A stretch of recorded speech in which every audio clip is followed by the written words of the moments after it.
નમસ્કાર મિત્રો, આપ સૌનું સ્વાગત છે આપના પોતાના ચેનલમાં. શું તમને કે તમારા પરિવારના કોઈ સભ્યને ચાલવામાં, સાંભળવામાં કે જોવામાં તકલીફ છે? તો આજનો વિડિયો ખાસ તમારા માટે છે. આજે આપણે વાત કરવા જઈ રહ્યા છીએ ગુજરાત સરકારની એક ખૂબ જ ઉપયોગી યોજના વિશે, દિવ્યાંગ સાધન સહાય યોજના 2026. આ યોજના હેઠળ સરકાર આપે છે મફત ટ્રાઇસિકલ, વ્હીલચેર, સાંભળવાના મશીન અને અન્ય મદદરૂપ સાધનો. અને સૌથી ખાસ, હવે બેટરી ઓપરેટેડ ટ્રાઇસિકલ પણ મફત. તો વિડિયો આખો જરૂર જુઓ, કારણ કે આજે આપણે જાણીશું કયા સાધનો મળે છે, કોણ અરજી કરી શકે અને ઘરે બેઠા ઓનલાઈન ફોર્મ કેવી રીતે ભરવું. ચાલો શરૂ કરીએ. What is the scheme? મિત્રો, ઘણા દિવ્યાંગ ભાઈ બહેનો માટે રોજિંદી જીવનમાં સૌથી મોટી સમસ્યા શું છે? હરવું ફરવું. સાધનોના અભાવે તેઓ ઘરમાં જ સીમિત થઈ જાય છે. આ સમસ્યા દૂર કરવા માટે ગુજરાત સરકારના સમાજ સુરક્ષા વિભાગ દ્વારા શરૂ કરવામાં આવી છે દિવ્યાંગ સાધન સહાય યોજના. આ યોજના હેઠળ સરકાર સીધા સાધનો આપે છે અથવા ડીબીટી દ્વારા સહાય આપે છે. સામાન્ય રીતે 20,000 રૂપિયા સુધીની સહાય આપવામાં આવે છે. હવે 2026માં સરકારે બજેટ વધાર્યું છે, એટલે વધુ લોકોને લાભ મળશે. Available appliances. ચાલો હવે જાણીએ કે આ યોજના હેઠળ કયા કયા સાધનો મળે છે. ઓર્થોપેડિકલી ડિસેબલ્ડ એટલે કે હાડકા સંબંધિત દિવ્યાંગ. ટ્રાઇસિકલ એટલે કે હાથલારી, જે લોકો ચાલવામાં અસમર્થ હોય તેમના માટે. બેટરી ઓપરેટેડ ટ્રાઇસિકલ, વિદ્યાર્થીઓ અને નોકરિયાત માટે ખૂબ ઉપયોગી. વ્હીલચેર, જે સાયકલ ચલાવી શકતા નથી તેમના માટે. ક્રચેસ, કેલિપર્સ, ચાલવામાં મદદરૂપ. આર્ટિફિશિયલ લિમ્બ્સ એટલે કે જયપુર ફૂટ, કૃત્રિમ હાથ અથવા પગ. વિઝ્યુઅલી ઇમ્પેર્ડ એટલે કે અંધજન. બ્લાઇન્ડ સ્ટિક એટલે કે સેન્સરવાળી લાકડી, ચાલવામાં માર્ગદર્શન આપે છે. બ્રેલ કિટ, અભ્યાસ માટે ઉપયોગી. હિયરિંગ ઇમ્પેર્ડ એટલે કે બહેરાશ. હિયરિંગ એડ એટલે કે ડિજિટલ મશીન, સાંભળવામાં મદદરૂપ.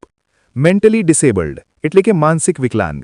એમઆર કિટ, શૈક્ષણિક અને વિકાસ માટે. એલિજિબિલિટી. હવે સૌથી મહત્વનો પ્રશ્ન, આ યોજના માટે કોણ અરજી કરી શકે? 1. અરજદાર ગુજરાતનો રહેવાસી હોવો જોઈએ. 2. ઓછામાં ઓછું 40% દિવ્યાંગતા હોવી જોઈએ. 3. યુડીઆઈડી કાર્ડ અથવા ડિસેબિલિટી સર્ટિફિકેટ હોવું જોઈએ.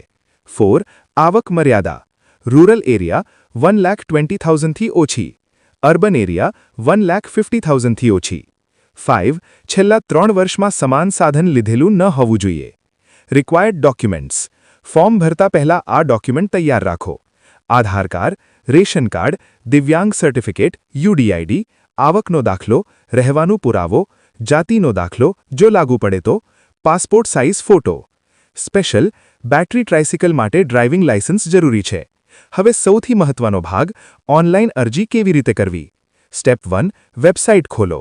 eSamajKalyan.gujarat.gov.in. સ્ટેપ 2. રજિસ્ટ્રેશન કરો. નવા હોવ તો રજિસ્ટર કરો અને પછી લોગિન કરો. સ્ટેપ 3. યોજના પસંદ કરો. ડાયરેક્ટરેટ ઓફ સોશિયલ ડિફેન્સ અને ફાઇનાન્શિયલ અસિસ્ટન્સ ફોર સાધન સહાય. સ્ટેપ 4. વિગતો ભરો. તમારું નામ, સરનામું, દિવ્યાંગતા અને સાધન પસંદ કરો. સ્ટેપ 5. ડોક્યુમેન્ટ અપલોડ કરો. બધા સ્કેન કરેલા દસ્તાવેજ અપલોડ કરો. સ્ટેપ 6. સબમિટ કરો. ફોર્મ સબમિટ કર્યા બાદ તમારી અરજી ચકાસવામાં આવશે. અપ્રુવલ પછી તમને કેમ્પમાં બોલાવીને સાધન આપવામાં આવશે. FAQs. Q1. બેટરી ટ્રાઇસિકલ કોને મળે? આન્સર. વિદ્યાર્થીઓ અને નોકરિયાતને પ્રાથમિકતા મળે છે. Q2. શું પૈસા ભરવાના હોય? આન્સર.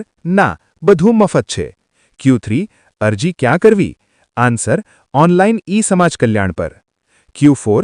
ફરી સાધન ક્યારે મળે? આન્સર. સામાન્ય રીતે 3 વર્ષ પછી. કન્ક્લુઝન.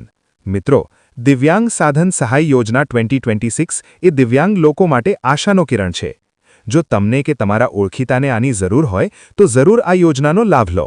સંકોચ ના રાખો, સરકારની મદદ લો અને આત્મનિર્ભર બનો. વિડિયો ગમ્યો હોય તો લાઇક કરો, શેર કરો જેથી વધુ લોકો સુધી માહિતી પહોંચે અને ચેનલ સબસ્ક્રાઇબ કરવાનું ભૂલતા નહીં. ધન્યવાદ.